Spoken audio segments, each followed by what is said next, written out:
Olá, irmãos queridos, bem-vindos à nossa partilha entre irmãos. Comunidade Bom Pastor está recebendo você com muito carinho para mais uma vez nós conversarmos um pouquinho à luz da palavra de Deus, que sempre tem tanto para nos ensinar. Laura Beatriz, já estamos aí, né, quase na metade da quaresma, né? E aí, já tá melhor?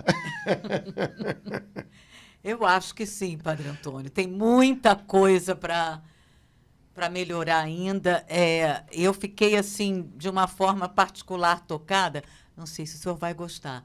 Mas eu ontem li mais uma definição de quaresma. Achei engraçadíssimo, me tocou.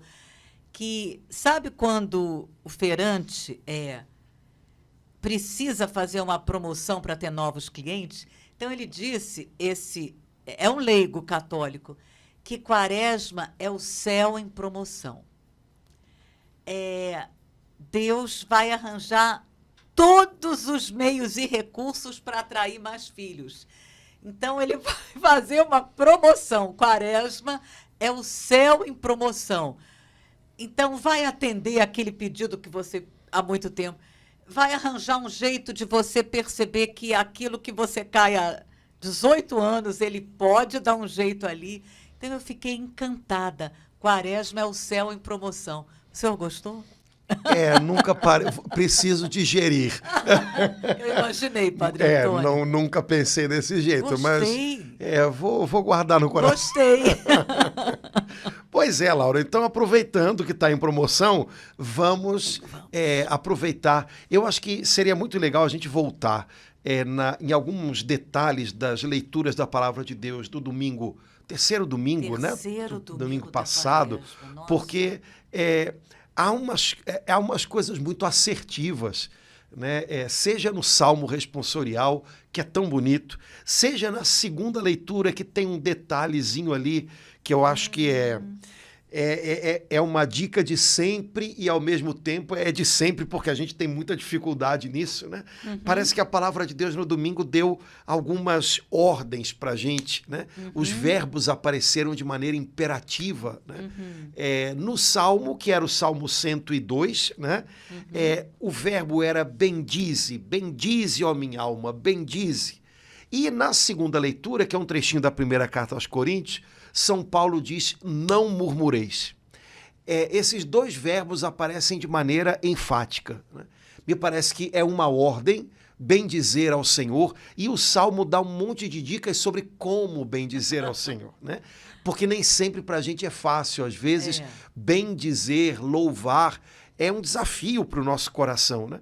A Bíblia tem uma expressão que de vez em quando a gente retoma aqui, a gente já falou sobre ela, que é a expressão sacrifício de louvor. Uhum. Às vezes louvar custa, né? Uhum.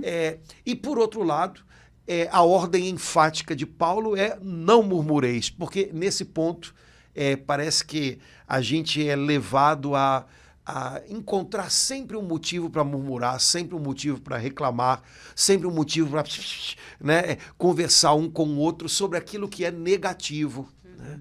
As nossas conversas são muito movidas a isso, né? Então, acho que seria legal a gente voltar a essas leituras, porque elas me parece que tem coisas muito práticas para ajudar a gente a ajeitar um pouquinho melhor o nosso coração, aproveitando esse tempo de quaresma, né? Então, podemos fazer isso. Acho que a gente podia dar uma chegadinha no Salmo 102. Vamos lá nele? Salmo que a igreja nos deu domingo passado. No domingo passado. O refrão já é bonito, porque ele fala de Deus com algumas definições. Existem alguns textos bíblicos que falam do Senhor dizendo como ele é, né? Eu acho que a citação mais, como é que a gente pode dizer, mais famosa e a mais profunda, né? Na qual aparece essa expressão, Deus é aquele trechinho da primeira carta de São João que diz, Deus é amor. Mas nos Salmos aparecem algumas outras Desdobramento. passagens, pois é, que são um pouquinho assim. Então, o refrão do Salmo, não sei se na missa que você participou ele foi cantado ou rezado, o refrão é: o Senhor é bondoso e compassivo. Então, esse é o jeito como Deus é. Porque ele é amor, ele também é bondoso e compassivo. E como a Bíblia diz em vários lugares que a gente tem que aprender a ser do jeito que ele eu acho que seria o caso, né, de a gente pensar, bom, até o final da quaresma, eu acho que eu deveria poder também escrever, né, num pedacinho de papel, que eu também agora sou um pouco mais bondoso e compassivo. O trabalho do Espírito Santo é um pouquinho esse, né? Ou é muitinho esse, né? Fazer a gente se tornar um pouco mais parecido com ele. Então, se ele é bondoso e compassivo, vamos dizer assim, o alvo da minha quaresma deveria ser que eu me tornasse um pouco mais bondoso, um pouco mais compassivo, né? As minhas penitências de quaresma, todo o meu trabalho quaresmal deveria ser para que eu também me tornasse um pouco mais bondoso e compassivo. O problema é que a gente acha que já né? A gente às vezes fala, não, porque eu sou do bem, né? Tem essa expressão o pessoal andou usando ultimamente, né? Não, fulano é do bem, ou eu sou do bem. A gente acha que é bondoso porque é do bem. Mas tem um detalhe aí que eu acho que é importante a gente perceber. Uma pessoa bondosa não é uma pessoa que é do bem porque sente coisas boas ou quer coisas boas para todo mundo, né? De modo especial para quem está longe, né? Uma pessoa bondosa é uma pessoa que faz o bem que pode ser feito. E aí tem uma distância muito comprida entre uma coisa e outra, porque eu posso querer bem a todo mundo. E não fazer. Exato, de modo especial a quem está longe, né? E não fazer bem algum. Quando, na verdade, ser bondoso é fazer o bem que me é possível fazer. Eu não consigo fazer todo o bem do mundo. Eu não consigo fazer todo o bem que as pessoas precisam. Mas o bem que me é possível fazer, esse deve ser feito. Padre Antônio, então, por isso que aquela palavra que me faz tremer é uma epístola, agora eu não lembro, aquele que pode fazer o bem e não faz, peca. Uhum. Exato. Quando a gente fala de omissão, a gente não está falando de omitir sem fazer o que a gente jamais poderia fazer. Sim. Isso não existe. Mas a gente pode cair um pouco por aí. Porque muita gente acha que Deus quer que a gente faça tudo. Eu não posso fazer um trabalho missionário na Amazônia. Exato. Aí pronto. Né? Não. Mas quem disse que Deus quer que você faça isso? Hoje, qual é o bem que Deus coloca ao seu alcance para ser feito? Esse bem deve ser feito. E se eu não faço o bem que Deus me dá meios, instrumentos para realizar, aí sim eu estou vivendo uma omissão. Porque senão a gente pode fantasiar tanto isso, né? E na verdade, não perceber que há muitas coisas ao alcance das nossas mãos e que essas devem ser feitas, né? Laura, nem sempre fica claro para o turbilhão da nossa cabeça que existem âmbitos distintos e que existe um âmbito no qual eu posso agir e, portanto, devo agir, e existe um âmbito no qual eu não posso interferir. E não adianta eu me cobrar, e não adianta eu fantasiar isso, porque não é próprio de mim fazer aquilo, enfim. Então, de vez em quando a gente tem que voltar, aprumar a cabeça da gente e pensar, olha só, hoje, o que faz parte desse âmbito no qual eu posso interferir, no qual eu posso agir? Nesse âmbito, todo o bem que eu puder fazer, eu devo fazer. E se não o faço, é uma omissão minha. O que está fora do meu âmbito de ação não adianta eu me cobrar, eu não tenho esse controle todo.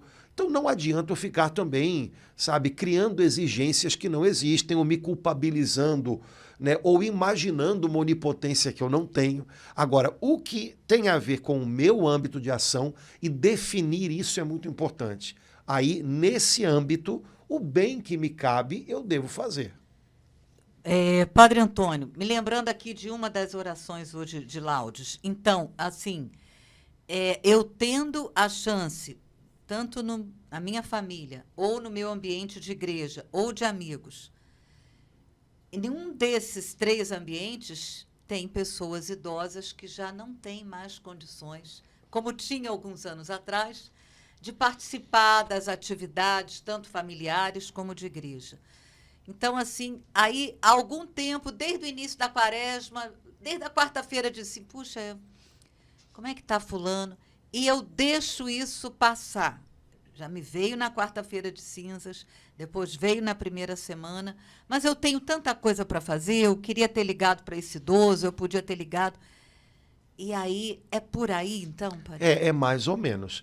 Lembrando que se veio alguém concreto na sua lembrança, é para esta pessoa que você deve buscar ligar. Porque senão a gente começa. Eu tenho vários idosos. Não, você vai sentar e vai, pessoa, e vai ficar passando a tarde ligando. Isso não é viável. Entendi. Né? Então, mais veio uma pessoa da família idosa que não tá. Mais uma vez, sabe, senão a gente cria a gente cria na cabeça da gente uma sensação, uma impressão de onipotência que a gente não tem. E aí a gente acaba ficando frustrado e não faz nada. Porque se eu for começar o dia pensando, hoje eu vou ligar para todos os idosos, eu possivelmente não vou ligar para nenhum. Então, hoje fulano veio no meu coração. Dá uma paradinha lá depois do almoço, dá uma ligada. Pronto, beleza. Né? A gente tem que criar na mente da gente, Laura, isso do ponto de vista humano é óbvio, né? Metas que possam ser cumpridas, né? Porque senão... Sim. Mas porque a gente pode correr o risco disso. Essa quaresma, eu vou ligar para todos os idosos que eu conheço e vai acabar não ligando para nenhum. Porque é uma lista de gente e isso vai dar a impressão de que não acaba nunca. Então, vai se fantasiar uma coisa que não vai se fazer. Mas hoje me veio à mente, fulano, todo tempo que eu não falo com fulano, como é que ele está, né? Hoje dá para ligar para fulano. Então, para o fulano eu vou ligar hoje. Beleza. É o bem que me é possível fazer hoje. Né? Se eu imaginar que hoje eu tenho que ligar para 20 pessoas, eu não vou ligar para nenhuma. Se hoje me veio à mente uma, é para essa que eu ligo. Pronto. Né? Me parece que é algo mais viável, né? E é o bem que eu posso fazer hoje. Beleza. Da mesma forma, se tem, no meu relacionamento familiar ou de igreja ou de amigos, uma pessoa doente que já deixou recado por outros que gostaria de receber visita e aquela pessoa veio à minha mente no momento de oração ou na missa. E é isso, né, Padre Antônio? E a gente vai tentando, né? Agora, lembrando sempre disso, eu não posso me enganar com sensações de bondade. Eu quero bem a todo mundo, que Deus faça todas as pessoas felizes, eu sou muito bondoso. Não. Isso é uma sensação, você está entendendo? Né? Bom, hoje qual é o bem que eu posso fazer? Né? Se eu me mover um pouquinho nessa direção, sabendo que eu posso ter 1 milhão de atividades, que eu posso estar meio para baixo, que todo dia a gente não está bem para, de repente, ir ao encontro de alguém que vai precisar de atenção e tal. Mas se vencendo todos esses poréns, eu faço um movimento, aí sim, eu tô sendo mais bondoso. Mas a gente não pode se enganar muito com as nossas sensações, porque eu posso me sentir bondoso porque eu senti no meu coração que eu quero que todas as pessoas do mundo sejam felizes. Sim. E o que eu fiz hoje para fazer alguém um pouquinho mais feliz? A pergunta é essa. O que eu fiz hoje? Né? A pergunta é essa. A Bíblia não trabalha com romantismo e nem com idealismos. A Bíblia sempre propõe para a gente coisas muito concretas, práticas. Né? Se a gente sai desse contexto, a gente se perde nas fantasias da mente da gente. Nós somos pessoas de um mundo romântico que idealiza tudo. Esse não é o horizonte da Bíblia. Então, fazer o bem que pode ser feito hoje, esse deve ser o meu alvo, né? Para que eu seja bondoso e para que eu seja compassivo, né? Compaixão significa se importar com o sofrimento do outro, né? O Papa Francisco, muitas vezes, ele lida com uma palavra que me parece que, de fato, é um grande problema para a gente, porque a gente tá muito anestesiado pela quantidade de coisas que acontecem, notícias que a gente ouve, mas o Papa Francisco lembra muito a gente o risco da indiferença. E me parece que indiferença é o contrário de compaixão. Deus é compassivo, ou seja, ele não é indiferente. O mundo de hoje faz com que a gente acabe se tornando anestesiado ao sofrimento, porque é tanto sofrimento que a gente vê, e a toda hora, e são tantas notícias, que até para sobreviver um pouco a isso, a gente tem que, sabe, às vezes, desligar um botãozinho aqui, não ouvir mais, e não... mas, repito, isso não tem a ver com todo o sofrimento do mundo. É claro que o sofrimento do mundo deve nos apertar o coração, mas e o sofrimento que há perto de mim, o sofrimento que eu vejo? Eu estou sendo indiferente a isso, né? Ou eu busco ser compassivo, ou dentro do que me é possível, eu procuro diminuir um pouquinho esse sofrimento. E eu acho que a gente podia lembrar sempre desse limiar, porque ele nos ajuda, né? Eu talvez não possa acabar com o sofrimento de uma pessoa, mas se eu posso diminuir esse sofrimento, pronto, já é algo, né? Eu já posso fazer alguma coisa. Às vezes eu não posso acabar com o sofrimento de um doente, mas se eu posso aliviar esse sofrimento com uma palavrinha, com uma visita, com uma mensagem, beleza, já valeu, né? Talvez eu não possa acabar com o sofrimento de uma pessoa que está precisando de ajuda, porque às vezes não tem nem mais, sei lá, uma peça de roupa mais arrumadinha para ela e tal. Talvez eu não consiga resolver o problema, eu não vou pagar todas as contas dessa pessoa, mas se eu posso dividir algo com ela, já valeu muito. Então, compaixão é o que faz a gente vencer a indiferença. Compaixão nem sempre significa que eu posso acabar com o sofrimento de alguém. Mas se eu posso diminuir esse sofrimento, se está ao alcance das minhas mãos, vamos lá, vale a pena, né? Eu acho que a gente vai estar sendo assim mais parecido com o nosso Pai do céu, que é o que Jesus diz que a gente deve buscar fazer, né? Nossa, Padre Antônio, isso tudo só com o refrão do Salmo. O Senhor é bondoso, o Senhor é bondoso e compassivo. Meu Deus. E eu sou o quê? Né? Não quer dizer que eu tenha que ser perfeito, pronto, no sentido de perfeição tem a ver com estar pronto, né?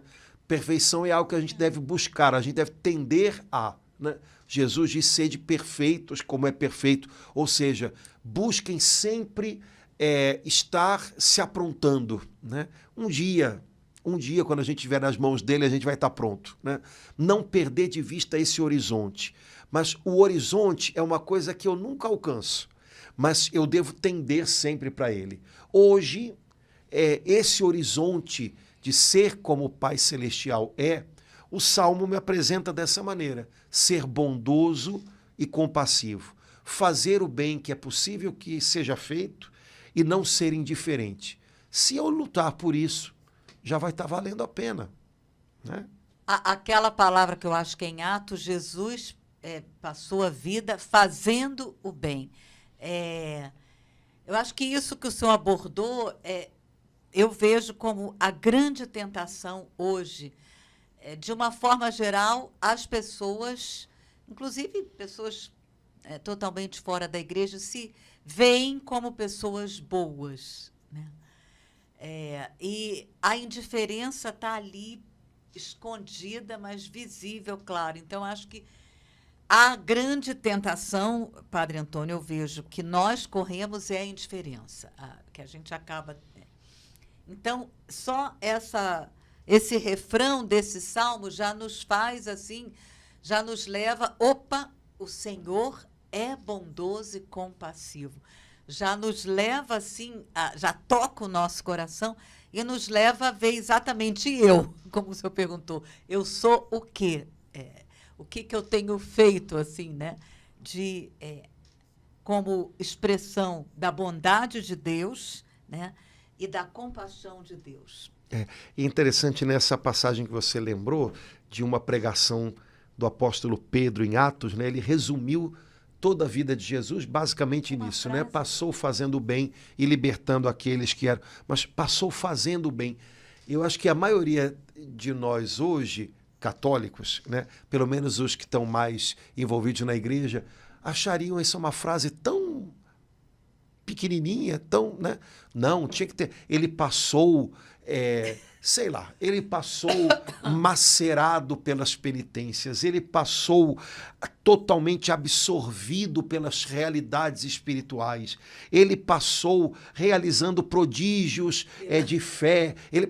Não, Jesus passou fazendo o bem. Eu acho que essa frase, né, a maioria de nós acharia muito pouquinha para definir a si próprio, né? Quando Pedro usou essa frase para definir o Filho de Deus, né? Ele passou fazendo o bem. Pois é, porque de repente a gente pode achar que tem que fazer tantas outras coisas e não lembra que tem que fazer o bem, né? O bem ao outro, né? Não o bem que a gente quer fazer, o bem que o outro precisa que seja feito. Me parece que é um alertazinho legal para a gente, né? Mas enfim, Laura, como você falou, a gente só falou do refrão do Salmo até agora, mas o Salmo, a gente puxou essa história do Salmo por causa do chamado bendize, ó minha alma, ao Senhor, e todo o meu ser bendiga o seu santo nome. E aí, fechando esse pedacinho, não te esqueças de nenhum de seus favores. Essa é a primeira estrofe do Salmo, como nós o rezamos ou cantamos no domingo passado. Então, a ordem é bendizer, fale coisas boas de Deus, né? Todo o meu ser fale coisas boas de Deus. Por quê? Porque ele me fez muitos favores, eu não posso esquecer disso. Então, me parece que são 3 pontinhos, né? De um caminho aí que é uma ordem da palavra de Deus. Me parece que deve fazer muito bem para a alma da gente, essas coisas todas, né? Isso que eu ia falar. Eu sinto esses 2 primeiros versículos, Padre Antônio, eu vejo eu convidando a minha alma, porque ela corre o risco de, em primeiro lugar, porque nos lembra, temos alma. Eu tenho um corpo e aqui eu tenho uma alma. Esse convite que o salmista faz, porque às vezes a nossa alma parece que o corpo está acordado, mas a alma está dormindo, ou a alma está meio anestesiada. Então, esse convite, minha alma. Então, isso vai assim, essa frase inicial me toca muito, porque, olha, eu quero, bendize a minha alma ao Senhor, não é a minha cabeça, que ele podia dizer, eu vou bendizer ao Senhor, eu bendigo o Senhor. Mas ele vai, bendize, ó minha alma ao É uma Senhor. Conversa da gente com a gente mesmo, né? Com a gente mesmo, né, Padre Antônio? Porque a minha alma é teimosa, então de vez em quando tem que dar um sacode nela, né? Bendize a minha alma, né? Senão ela... porque se eu deixar, ela reclama de tudo. Então eu tenho que bendize minha alma ao Senhor. Então, a gente tem muitas conversas da gente com a gente mesmo. E nem sempre essas conversas são boas, né? Às vezes a gente se joga para baixo. E, na verdade, o que o Salmo está ensinando a gente é ter uma conversa com a gente mesmo que puxe a gente para cima. Como a gente diz na missa, corações ao alto. Né? Então, bendize minha alma. Ei, o que está vendo aí? Tá reclamando demais. Parece até que não é uma alma de uma pessoa abençoada. Bendize minha alma ao Senhor. Então, é um convite que eu faço à minha alma para que ela desperte e louve a Deus e agradeça a Deus. Só depois é que ele vai falar e todo o meu ser. Tem que começar, vamos lá, primeiro vamos bater um papo aí com a minha alma. Aí sim, depois que eu convidar a minha alma, né, ter uma conversa com ela, e que todo o meu ser possa bendizer o seu santo nome. Então, aí sim, todo o meu ser, mente, coração, braço, perna, todo o meu ser. Passado, presente, futuro. Presente, futuro. Projetos, Todo sonhos, sonhos, trabalhos, desejos, cansaço. falta de trabalho, falta de saúde, falta de dinheiro. Tudo em mim louve Tudo ao em Senhor. Tudo em mim bendiga ao Senhor. Tudo em mim diga coisas boas do Senhor. Mesmo a minha fragilidade, diga coisas boas do Senhor. Ele é forte. Né? Quando eu me sinto fraco, é que eu sou forte, porque Ele é a minha fortaleza. Isso é todo o meu ser, né? Bendiga o seu santo nome. E não te esqueças de nenhum de seus favores. Incrível, né? Porque Ele sabe que a gente esquece com a maior facilidade. A nossa memória ela é seletiva. Eu estava lendo há um tempo atrás uma coisa interessante. Tem uma área da psicologia que trabalha com isso e tal, que diz que no processo de evolução da civilização humana, a gente teve que aprender a lembrar das coisas que nos fazem mal, para evitá-las. Então, os nossos ancestrais, lá atrás, tiveram que aprender. Olha, andar de noite no meio da floresta é um perigo. Então, porque vem animais que a gente não está vendo, a gente pode cair num buraco, a gente pode ser mordido por um animal que a gente não está vendo. Então, lembra disso. E aí, a nossa mente, né, foi se acostumando a lembrar do que é perigoso, lembrar do que é ruim, porque era uma forma de defesa. Faz sentido. O problema é que isso se entranhou na gente de uma tal maneira que até hoje é assim. Então, do ponto de vista humano, natural, a tendência da gente vai ser sempre lembrar do que é mal, do que nos fez mal, porque isso coloca a gente num estado de defesa. E aí o Espírito Santo que quer nos levar a viver num nível, numa dimensão mais alta, que não se reduza àquilo que é natural, para que a gente não fique prisioneiro daquilo que deu errado, daquilo que nos causa medo, mas para que a gente viva na confiança, para que a gente viva aberto a Deus. O Espírito Santo excita a nossa memória, a nossa lembrança, para que a gente se lembre daquilo que foi bom, daquilo que foi presente de Deus, mostrando, olha, você está sendo cuidado por Ele. No meio de tudo que está acontecendo, Ele está vendo você, Ele está conduzindo você. Então, não desista, não se encolha diante da vida, vá adiante. Aí eu lembro daquela passagem do livro das Lamentações de Jeremias, que pode ser traduzido de um monte de jeito, tem uns jeitos horríveis de traduzir, mas tem um jeito que é muito bom, que diz assim: quero trazer à minha memória aquilo que me dá esperança. Ou seja, eu quero guardar na minha lembrança, eu quero me lembrar daquilo que me ajuda a andar para frente, não daquilo que me trava no medo. Por isso, eu me lembro dos favores do Senhor. Isso me ajuda a andar para frente, isso me dá esperança. Quantas vezes Ele me abençoou, quantas vezes Ele cuidou de mim, eu não posso esquecer disso, porque isso vai me ajudar a confiar de novo e ir adiante. Então, primeiro, é um recurso natural da nossa cuca, do nosso caminho como humanos que foram aprendendo com a vida, é um recurso natural lembrar em primeiro lugar daquilo que foi ruim. Então a gente não deve se espantar com isso. Agora, essa capacidade a gente já tem porque foi se estruturando assim. Nós, como cristãos, como novas criaturas agora, temos que desenvolver uma nova capacidade, que é a capacidade de lembrar do que nos dá esperança. Os favores de Deus, o cuidado de Deus, para ajudar a gente a entender. Ele não me faltou até agora, não vai me faltar daqui para frente. Até aqui me trouxe o Senhor, Ele vai me conduzir adiante. E vamos embora. Padre Antônio, isso me lembrou 2 livros que marcaram a minha vida, um evangélico e um católico. O evangélico dizia que, eu acho que parece que me ajuda um hábito dos irmãos evangélicos, eles escrevem as bênçãos. Então, nesse livro evangélico, o autor, um pastor, falava: escreve, anota, relaciona todas as bênçãos que você recebeu de Deus, que você lembra desde a... E o outro livro católico, que fala do Beracá, que é aquela oração, né, do judeu que começa... E que ele Bendito seja Deus por todos os momentos, quando vai ao banheiro, quando vai se alimentar, quando volta para casa, quando tira a sandália, quando vai deitar. Então, que é lindo, né? Essa, acho que é uma oração típica dos judeus, né, Padre Antônio? Beracá, bendito seja Deus. E esse salmo, ele é exatamente um salmo que nos ajuda a viver isso. Exato.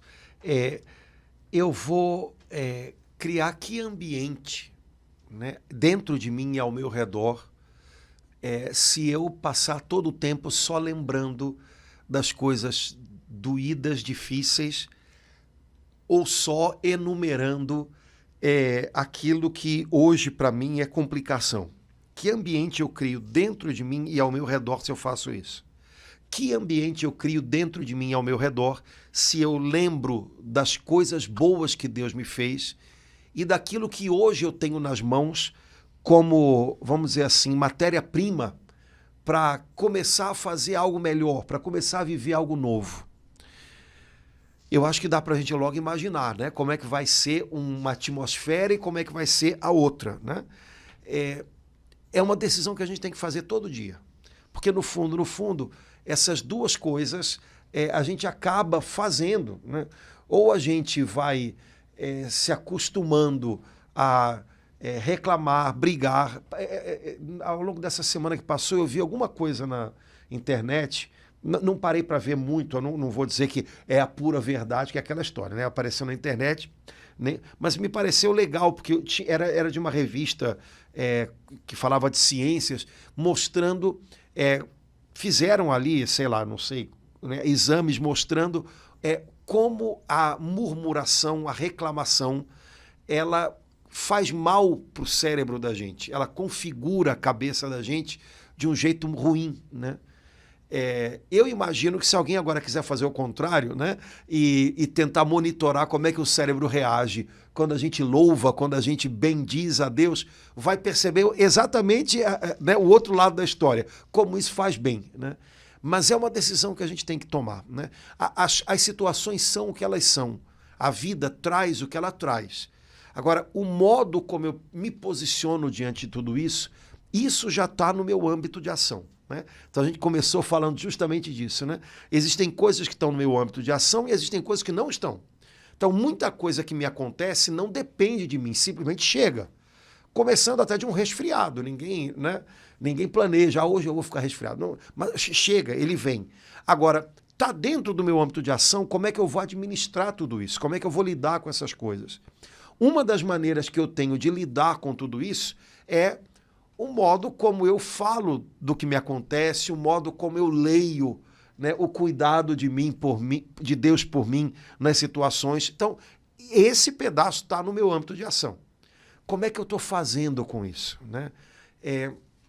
Murmurando, praguejando, reclamando, né, ou bendizendo, louvando, tentando, né, encarar as coisas, aquilo que eu tenho nas mãos hoje como oportunidade, como, né, bom, eu tenho isso daqui para viver o dia de hoje e eu hoje decido viver um dia mais leve, mais em paz. Como é que eu estou lidando com tudo isso, né?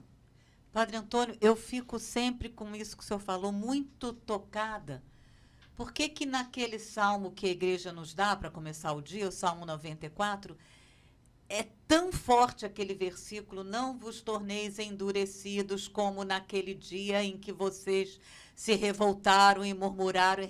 Por que Deus é tão... E toda a palavra de Deus, acho que a palavra essa palavra de domingo, inclusive, né, de Coríntios, fala... Deus é muito zeloso em relação a isso, né? Assim, na minha cabeça, assim, por exemplo, o pecado de impureza que ofende a Deus, mas Deus também se sente ofendido quando a gente se revolta, o coração endurece, e a gente acaba deixando tomar de tal forma que a gente não faz o que o Salmo 102... Talvez porque seja ingratidão, né? Primeira coisa. Ingratidão é uma coisa que dói no coração de qualquer um, né? É. E no doador dos dons perfeitos, a ingratidão também machuca, né? A gente lembra da passagem, né, em que Jesus cura 10 leprosos. É verdade. Ué, não foram 10 que foram curados? Cadê os outros 9, né? É verdade, Padre. Parece que a gente passa muito tempo da vida decidido a ser um dos 9, né? Que é abençoado no caminho e que não volta para agradecer, né? Depois, porque eu acho que Deus também não quer que a gente fique repetindo histórias. Então, Ele sabe o quanto já fez mal para a gente, a nossa dureza de coração, a nossa amargura. Então, Ele sai disso, cara. Não repete essa história, não. Sabe? Não deixa o teu coração ficar duro de novo, não deixa o azedume tomar conta de novo. Eu acho que Deus quer que a gente reaja a essas coisas, porque Ele sabe como isso faz mal para a gente e a tendência da gente é repetir isso indistintamente, né? E vai.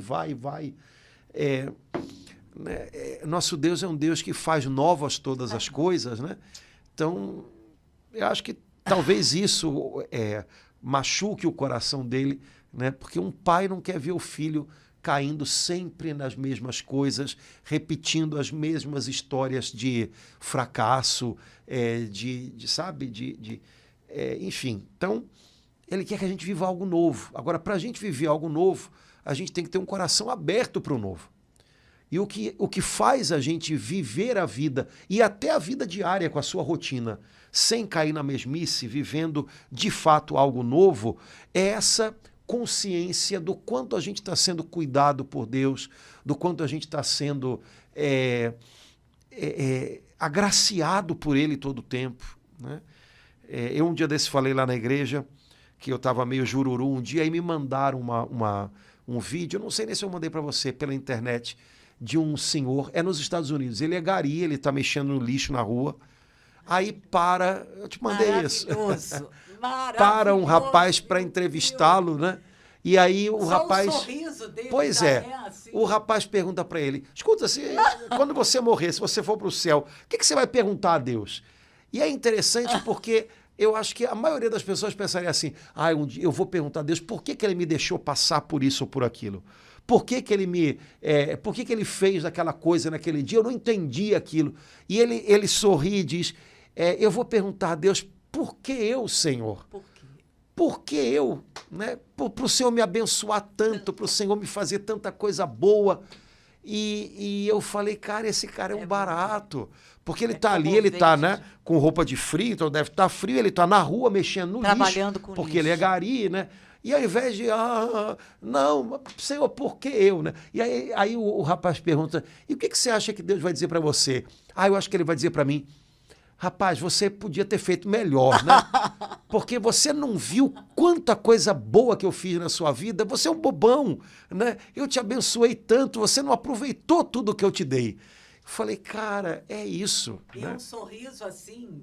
Pois é, né? Comove a gente. Então, a gente fica tão preocupado e a gente vive debaixo de uma mentalidade tão marcada por a gente achar que não recebeu isso, não tem aquilo, não recebeu aquela oportunidade que o outro recebeu, não está na posição que o outro está, e a gente nem percebe o quanto Deus dá pra gente.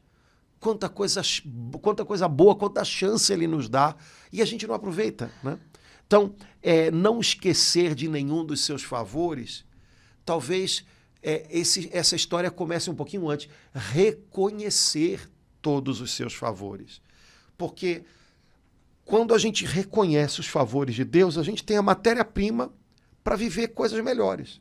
Se a gente passa o tempo inteiro só pensando no que a gente não tem, no que a gente não recebeu, e normalmente olhando para o que está na mão do outro, né? Aí a gente fica instalado na nossa insatisfação, e uma insatisfação inútil. Não é aquela insatisfação de quem sabe que pode viver algo melhor, mas é a insatisfação de quem se sente vítima da vida. Eu não recebi tantas oportunidades, eu não tive tantas chances, eu não fui colocado em tal lugar. Sim, mas e no que você tem hoje? E no lugar onde Deus colocou você hoje? Você está vivendo e fazendo o bem que você pode fazer? Essa é que é a questão, esse é o X da questão, né? A nossa igreja, ela celebra tantos e tantos irmãos nossos que, né, tiveram tão poucas oportunidades e souberam né? Eu virei garoto propaganda aqui na comunidade daquele livro da editora Paulus, né? Rogai por nós, que é lindo. Já acabou, né? A segunda remessa, já tem gente procurando. Compra mesmo, porque o livro é muito legal. É um elenco de... Repete o nome aí para quem... Rogai por nós, Rogai não por tem nós. como, né? Não tem como. É da Paulus. É um elenco de 100 e poucas histórias de santos, heróis da fé, né? Beatos também. Beatos, enfim. Que, meu Deus, humanamente tinham tudo para entregar os pontos e dizer, não dá. Né? Eu nasci para sofrer. E, de repente, com aquilo que Deus colocou nas mãos deles, se tornaram pessoas que iluminaram o mundo. E, às vezes, de maneira que ninguém percebeu. Ninguém percebeu. Né? Lembrando aqui de Santa Baquita, né? Escravizada, né? Levada para longe da terra dela. Meu Deus do céu, né? Uma pessoa... Tem umas fotos na internet, eu não sei se são delas, se são reais, mas poderiam ser, porque ela foi escrava. Então, as fotos que corresponderiam às costas dela, né? Cheia de marcas, né? De açoite, né? Mas decidiu fazer o bem. Padre Antônio, o senhor falando, eu vi aquele vídeo do ainda Beato Carlo Acutis partilhando com os irmãos, eu não falo italiano, e eu sono destinato a morrer, ele falando, olha, no dia que ele soube, ele partilhou, e ele partilhou com um sorriso, com uma confiança. Esse vídeo é muito comovente. A pessoa, sabendo da sua situação real, não sabemos, provavelmente, depois de ter tido a última conversa com o seu médico ou com a sua equipe médica, e ele dizendo aquilo é uma graça de Deus, assim, é comovente. A gente passa a falar das nossas mortes, né, de uma outra forma, vendo um testemunho de um menino de 15 anos amando a Deus, falando da sua morte, com uma confiança em Deus que nos comove. Então, a gente tem muito bem a ser feito, a gente tem um potencial lindo de fazer o bem, Deus nos deu isso. Amém. E se a gente for capaz de aproveitar o que a vida nos traz nas mãos, né, para as mãos da gente hoje, mas com um coração decidido a bendizer o Senhor, com o coração decidido a reconhecer os seus favores, a gente tem matéria-prima para fazer muita coisa boa. Qual é o bem que eu posso fazer hoje, que Deus pede de mim hoje? Gostei dessa. Eu acho que é uma boa pergunta, né? Sempre colocando a palavra hoje, né? Qual é o bem que eu posso fazer hoje? Qual é o bem que Deus me dá a graça de fazer hoje? Fazê-lo bem feito, né? Mas fazê-lo, né? E não há nada pequeno quando o assunto é fazer o bem, né? Então, eu talvez não vá matar a fome do Brasil, mas se eu posso matar a fome de alguém que eu encontrei na rua, já valeu. Eu posso, talvez, hoje não curar uma pessoa doente, mas se eu posso ser uma presença ao lado dela, valeu. E a gente pode pensar mil coisas. Eu posso não ser a pessoa que vai ter resposta para tudo, mas se hoje eu puder ouvir um amigo, um colega de trabalho que está angustiado, que está sofrido e que precisa desabafar e dar para ele uma palavra de esperança, de fé, já valeu. Então, o bem que pode ser feito hoje, que o Senhor nos dê a graça de fazê-lo. Mas para isso a gente primeiro tem que acreditar e lembrar e reconhecer que nós mesmos, a gente mesmo, é muito abençoado, é muito agraciado. Deus tem nos feito bem. Só pessoas que reconhecem que Deus tem feito bem a elas, descobrem que podem fazer bem aos outros. Amém. Né? Quando eu descubro como Deus me faz bem, eu posso fazer bem a mais alguém. Então, esse é o segredo. Eu acho que o Salmo 102 ensina essas coisas para a gente hoje, né? Então, vamos acolhê-las e vamos vivê-las. Acho que é um excelente caminho para a nossa quaresma, né? Laura, eu acho até que tem coisa para a gente trabalhar do Salmo 102, e a gente nem entrou na primeira carta aos Coríntios que a gente queria. Eu acho que dá até para continuar falando na semana que vem. Vamos fazer isso? Vamos continuar? Antônio. Então, eu acho que... Demais, né? É lindo. Vamos Gostei. continuar. Mas a gente hoje para por aqui, porque senão os irmãos vão embora cansados e deixam a gente conversando aqui, né? Mas olha, se você sobreviveu, tá aí ainda, interage com a gente, né? Bota aí um comentário, alguma partilha sua, compartilha com alguém essa conversa, sei lá, curte ou descurte, eu não sei, mas mexe aí no seu celular ou no seu computador para mostrar para a gente que você está junto com a gente, para a gente poder continuar na interação com você, a partilhar a palavra de Deus e quem sabe com essa partilha a gente ajuda uns aos outros a continuar fazendo bem. Olha, eu vou sair daqui com essa pergunta: qual é o bem que eu posso fazer hoje? E, número 2, dica de livro para Quaresma: Rogai por nós, da Paulus. Paulo. Né? Fala que foi o Padre Antônio, se você for na Paulus ali na Rua México, fala que foi o Padre Antônio que indicou e pede um desconto. Pronto, boa dica. Tá certo? Gente, um grande abraço, obrigado pela possibilidade da gente estar juntos e estudando um pouquinho a Bíblia por poder estar com vocês. É para vocês que a gente vive esse momento e para a gente acaba se tornando uma alegria de poder mergulhar um pouquinho mais na palavra. Então, Deus abençoe muito. Com a graça de Deus, até a próxima. Até a próxima. Um abração, gente. Até logo. Tchau, irmão.